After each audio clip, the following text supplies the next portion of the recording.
Au cas où vous ne le sauriez pas encore, en France, la VAP a son syndicat et le syndicat c'est le SI2V, voilà le beau panneau qu'on a derrière, le syndicat interprofessionnel des indépendants de la VAP. Bonjour Roberto. Bonjour Doumé, bonjour tout le monde. Alors tu es le trésorier du SI2V? Tout à fait, je suis le trésorier du SI2V, c'est moi qui prends les sous-sous. D'accord, et que tu en donnes aussi un petit peu? Le moins possible. Tu le dépenses?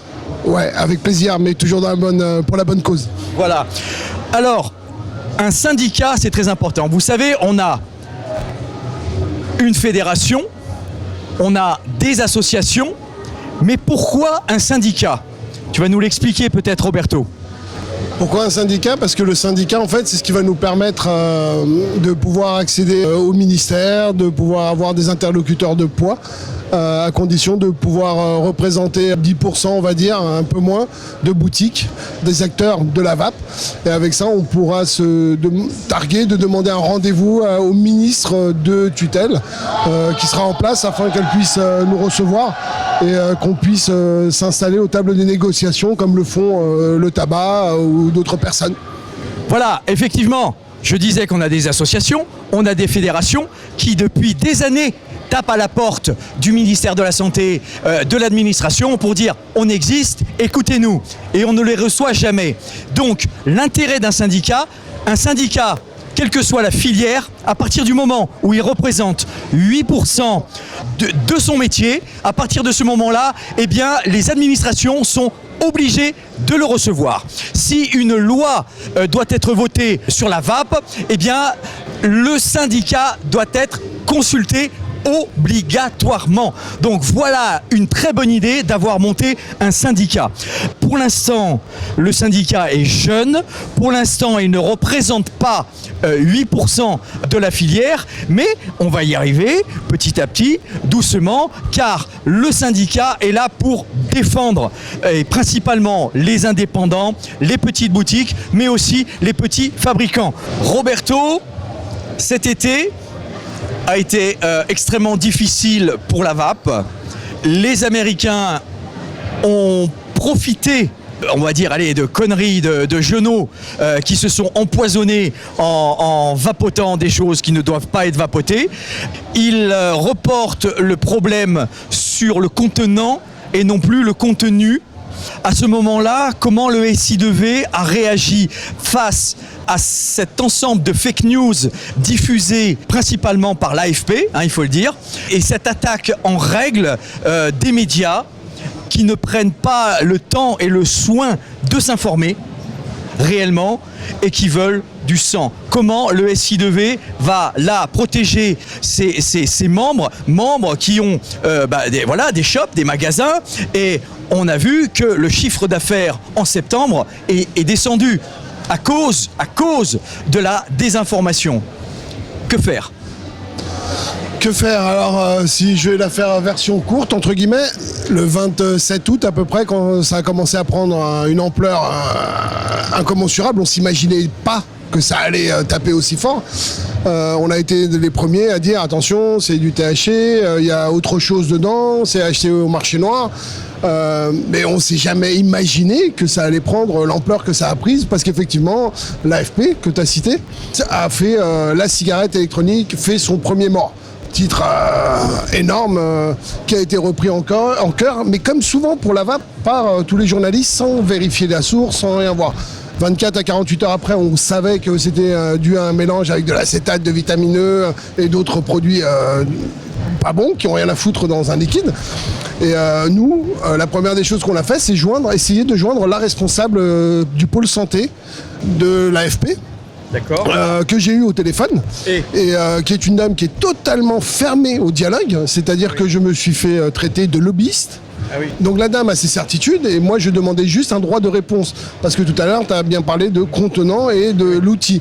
Je lui disais, c'est pas la cigarette électronique, c'est le liquide qui a été mis dedans.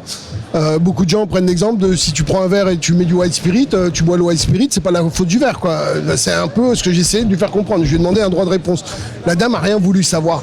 Donc à partir de là, ce qu'on a fait, avec tous les membres du bureau et certains adhérents, on a envoyé des mails aux rédactions des différents journaux pour essayer d'avoir un droit de réponse. À ce jour, on en a obtenu une. On cite le média Ouais, moi, je peux le citer, Presse Océan. Presse Océan, donc voilà, qui ont décidé de réfléchir là-dessus, qui se sont dit on a peut-être fait une connerie. Et bizarrement, Ouest France, donc ça doit être le même groupe, a repartagé sur sa page Facebook. Et c'est nous, syndicats, aujourd'hui, la seule chose concrète qu'on ait. Je sais que les gens de la FIVAP ont plus de relations que nous là-dedans, donc ils ont eu plusieurs interventions à droite à gauche, et on les remercie parce qu'on a tous streamé dans le même sens. Et aujourd'hui, nous, on a carrément envoyé des mails, déjà suite à l'histoire de l'OMS, à France Télévisions, pour ne pas, qui sont toujours en attente de réponse. C'est-à-dire que ces gens-là, en fait, n'aiment que le sensationnel. Aujourd'hui, ces gens-là n'essayent pas de réfléchir. Alors même si après certains te disent en off, ouais, vous inquiétez pas, là, on sait que c'est mieux, mais il faut quand même y aller. Aujourd'hui, en fait, c'est des gens qui ont des certitudes. Et quand tu arrives et tu le demandes juste, vouloir remettre l'église au milieu du village, rassurer les gens, faut rapporter quand même de la sérénité. Bien sûr qu'on en a tous souffert, que dans les boutiques on en a souffert, et tous, moi le premier, chez moi j'ai perdu du fric comme tout le monde, mais ce qui est le plus inquiétant, c'est pas tellement, à mon sens, ce que ça a répercuté là aujourd'hui, c'est combien de gens qui, dans leur imaginaire, avaient décidé en septembre ou en octobre ou pour les fêtes de fin d'année de passer à la cigarette électronique pour arrêter le tabac. Ils vont pas le faire. Et qui vont pas le faire. Et ça, c'est juste méga scandaleux, quoi. C'est violent. C'est violent parce que tu te dis, quelque part, ils sont complices d'un truc qui les dépasse et personne n'a l'air de s'offusquer de ça. Eh ben, la violence et le sang, c'est ce que recherchent ces médias, allez, que je dirais putaclic, avec des titres, la cigarette électronique extrêmement dangereuse, fait ses premiers morts. On en a eu des centaines comme ça, des centaines de journalistes qui n'ont jamais pris soin d'aller vérifier leurs sources. Jamais. Et s'ils l'ont fait, eh bien, ils sont encore plus coupables. Tout à l'heure, tu parlais du rapport de l'OMS. Tout le monde n'est pas censé connaître ce rapport. Je dis simplement, en substance, on avait quasiment cette phrase. Aucune étude ne permet aujourd'hui de dire que la cigarette électronique est dangereuse, mais nous décotons qu'elle est incontestablement nocive. Déjà, rien que dans cette phrase-là, on voit que c'est hyper orienté contre la vape. C'est dément qu'aucun journaliste n'ait relevé ça.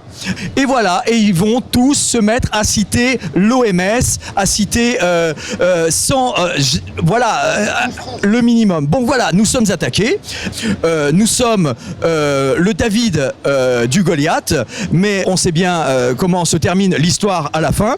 Donc, comme je disais tout à l'heure avec Claude Bamberger, le président de l'EDUS, ce qui nous tue pas nous rend plus forts. À nous maintenant de ne pas mourir, parce que ces attaques sont invariablement et quotidiennement contre la vape, sans arrêt. Donc voilà, on va se défendre. Le SI2V est là pour défendre. L'EDUS fait son possible. La FIVAP, de son côté, y travaille. En fait, le moindre petit vapoteur qui se sont concernés, eh bien, va partager sur sa page Facebook. Voilà, beaucoup de monde, du plus petit au plus grand, essaye de combattre ce monstre qui nous tombe dessus. Donc on va se battre, on est des petits nerveux, on va y aller, on va continuer, on va rien lâcher. Ce qu'il faut surtout comprendre, c'est que quelle que soit l'idée pour laquelle on vapote ou le pourquoi on vapote, c'est qu'aujourd'hui effectivement la vape est attaquée et que c'est le moment d'être vraiment très très unis. Ça va du consommateur parce qu'au final nous on existe grâce aux consommateurs finaux, aux vapoteurs, ça va des boutiques, ça va des fabricants, ça va des grossistes, il en va de tout le monde. Donc là il faut que tout le monde s'unisse réellement parce qu'effectivement tu le disais, on est le David contre le Goliath. C'est une machine en face qui est balèze. Maintenant, nul n'est tenu à l'impossible et l'impossible, c'est pas français, donc on va essayer de retourner le truc. Sachez par contre que de la détermination, on en a à revendre et que les mecs, j'espère pour eux qu'ils ont une bonne condition physique. La condition financière, je sais qu'ils l'ont, mais au niveau physique, on est des morbacs et on va essayer de faire bouger les choses. Ça prendra son temps, malheureusement. Il faut bien comprendre qu'on voudrait faire des choses vachement plus vite. mais qu'en face, on a un manque de moyens, entre guillemets, mais après, surtout, que des gens veuillent t'aider. C'est bien beau de nous aider en off, c'est mieux de le faire devant. Et ça, pour le moment, voilà, on est en permanence dans l'œil du cyclone et on nous en met plein la tronche, mais c'est pas grave. Un combat de boxe, c'est pas un ring, hein, c'est 12 rings. On est parti pour 12 rings et puis on verra bien. L'important, c'est à la fin d'être debout, point. Merci Roberto. Et là, vous vous dites, je suis un simple vapoteur, ça ne me concerne pas. Mais si, ça vous concerne directement. Parce que ce genre d'argument, ça peut être une excuse à tous les anti-vape pour, par exemple, taxer la vape. Donc, vous, directement, on va vous taxer au portefeuille. Ça peut être une des choses qui peut arriver. Ah, la vape, c'est dangereux, voyez tous ces morts. Bon, on voit, voilà, c'est une excuse pour taxer la vape. Donc oui, vous êtes, vous, vapoteur dans votre coin, directement concerné par toute cette affaire. Je vais juste me permettre de rebondir sur les morts. Faut juste qu'on arrête aujourd'hui de casser les pieds à la vape. La vape en France, maintenant on le sait de source officielle, donc on va prendre l'envers de... On va les prendre à leur propre jeu. Sur le journal Le Monde, il y a marqué que la vape existe depuis 2000. Donc on n'a pas assez de recul, on est quand même juste en 2019, à moins qu'on ait été télétransportés toi et moi, tu vois, presque 20 ans. La vape en Europe, c'est 0 mort. Oui. On laisse quand même des clubs qui flinguent en France 74 à 75 000 personnes par an.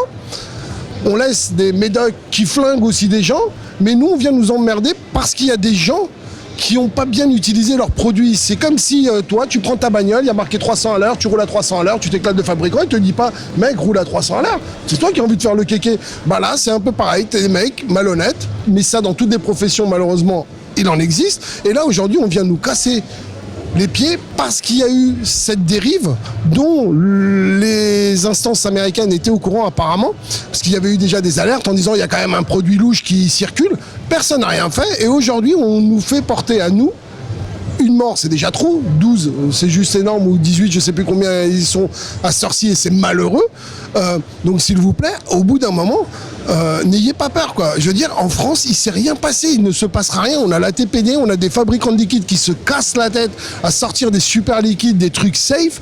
À nous de vapoter et continuons à être solidaires.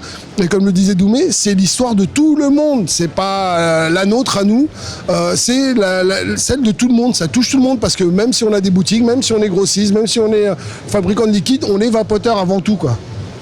Voilà, donc vous avez compris quand je vous expliquais l'utilité d'un syndicat. Vous êtes détaillant, mais peut-être que vous êtes aussi à la FIVAP. Ce n'est pas antinomique.